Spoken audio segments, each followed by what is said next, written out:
sitting on heel. So this is quite hard because Janusirsasana A and B, the foot position is same. See my foot here. So when I am bending, I am sitting on this but to the side. But Janusirsasana B, which is quite intense than Janusirsasana A. Again, Dandasana. I don't need to explain. You already know what is Dandasana position. Janusirsasana B, it's little advanced because Janusirsasana B need more kind of hip rotation, very smartly hip rotation, and as well as the knee movement, little bit slight twist. Many of us we do Janusirsasana. I'm showing you from the left leg, so that will be easy to understand, but you will do right side always. So when we go for Janusirsasana B, many of us we place the leg inside and we place the heel into perineum and toes, see the toes are side, and then we do like this, sitting on the heel, we do like this. Don't do like this way, it is not this. Janusirsasana variation, all the toes are free, you're not sitting on top of the toes, so just sitting on heel. So this is quite hard because Janusirsasana A and B, the foot position is same. See my foot here. So when I am bending, I am sitting on this but to the side, but toes are still center. See, toes are still there. This is important. Don't bring the toes inside. No. So you need to see how to do this. Just understand this part. The Dandasana leg will remain same. Now bend simply like a Marichasana.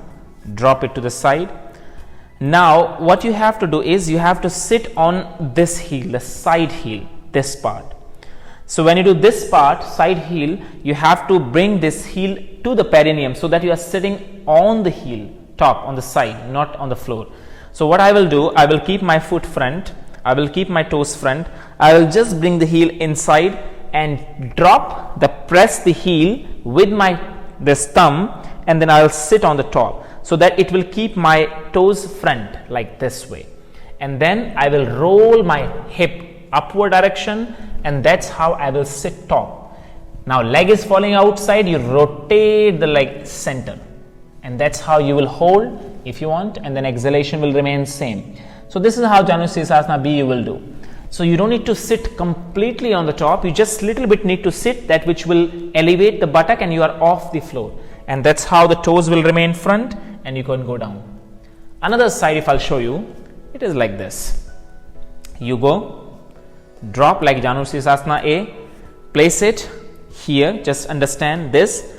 Now you will just keep the toes front and then sit on the heel, toes will be front, and then you go down, and that's how you will hold, and buttocks are off the floor here. Janusirsasana B. Then inhale up, exhalation you will release. So that's how you will do. So one important thing you need to understand here, when you drop this forward, for people it is very easy to sit on this, but that pressure you shouldn't create for your Mooladhara, for your perineum. That's why we don't sit on the center of the heel, we sit on the top of the heel in Ashtanga. So just side, you don't need to bend or rotate something, you just need to bend this, flex the knee and just sitting on this. So like this you will complete this pose. Try and then see, can you do or not? Or if you cannot do this right now, keep practicing, use the block under the opposite buttock, and then you can try this way.